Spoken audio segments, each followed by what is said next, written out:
और फिर इसके बाद में मैंने पार्टी को सूचना एक प्रकार से कर दी है कि मैं 2029 का चुनाव लड़ने के लिए तैयार हूं। पार्टी अगर लड़ाना चाहेगी तो मैं 2029 का जरूर लड़ूंगी, मैंने ऐलान ही कर दिया है। लेकिन मैं लोकसभा का चुनाव लड़ूंगी और मैं झांसी से ही लड़ूंगी। अब पार्टी कहेगी तो मैं ना नहीं करूंगी। अब की बार 2 बार तो मैंने पहले ही घोषणा कर दी थी 6 महीने पहले कि नहीं लड़ूंगी। अब तो मैं लगभग 2.5 साल हो जाएंगे चुनाव को। पहले चुनाव कहा था कि कहीं से भी लड़ूंगी, अब आप झांसी के। हाँ, मैं अभी झांसी में जब पहुंची ना तो मुझे लगा नहीं, अपना दिन तो यही है।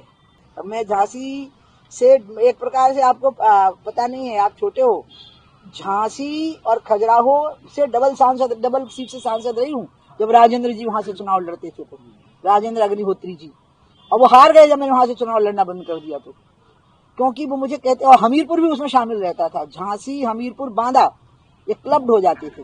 और उनको मैं पापा कहती थी राजेंद्र जी को। उनकी तो पूरी सीट ही मैं संभालती थी, बेटा तुम यहाँ चले जाना, बेटा तुम वहां चले जाना। और मुझे अपनी लोकसभा सीट पे जाने के लिए झांसी में से निकलना पड़ता था, झांसी जिले से या ललितपुर जिले से। आप कभी देखना नक्शा है यूपी और एमपी का गुथा हुआ है, तो वो टीकमगढ़ रिजर्व हो गई है ना, नहीं तो वो टीकमगढ़ बोलती है अब। तो अब उसके बाद झांसी आ गई है, इसलिए बाकी मेरी और किसी प्रकार की पॉलिटिक्स में रुचि नहीं है वहां के लिए। और अनुराग जो वहां से सांसद हैं, मैंने दोनों बार चुनाव में उनके लिए यही कहा कि ये मैं नहीं, अनुराग नहीं, मैं लड़ रही हूँ।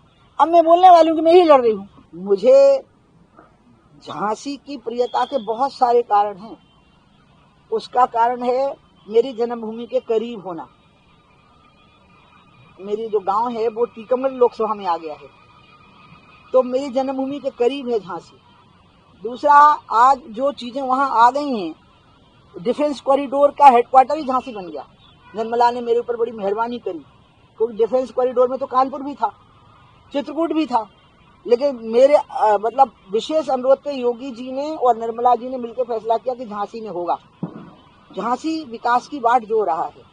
अनुराग ने बहुत अच्छा काम किया है। अनुराग को कल से परसों से जब मैंने कहा है, तो अगर अनुराग कह देंगे कि नहीं मैं ही लड़ूंगा तो मैं कुछ नहीं बोलूंगा, लेकिन मैंने इच्छा व्यक्त कर दी है। बाकी मुझे भोपाल बहुत प्रिय है, मध्य प्रदेश की कैपिटल।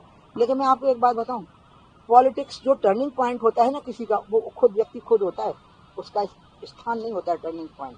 मोदी ने गुजरात से आके बनारस में चुनाव लड़ा है, तो इसीलिए जो टर्निंग पॉइंट होते हैं वो उसके अपने एटीट्यूड होते हैं, उसका अपना व्यवहार होता है, उसकी अपनी एक्सेप्टेंस होती है कि उसकी स्वीकृति कितनी है। और मेरे को लगता है मैं एक समान स्वीकृत हूँ कम से कम 3 राज्यों में, उत्तर प्रदेश में, उत्तराखंड में और मध्य प्रदेश में।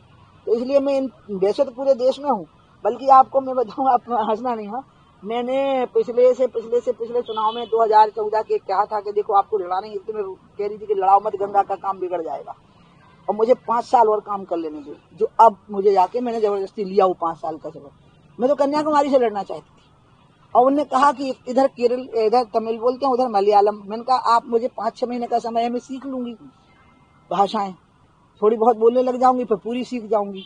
तो मेरे दिल में तो वो भी बसा हुआ था, कन्याकुमारी भी बसी हुई। अब अपने सपनों की पढ़ाई कीजिए अपने ही शहर के पास।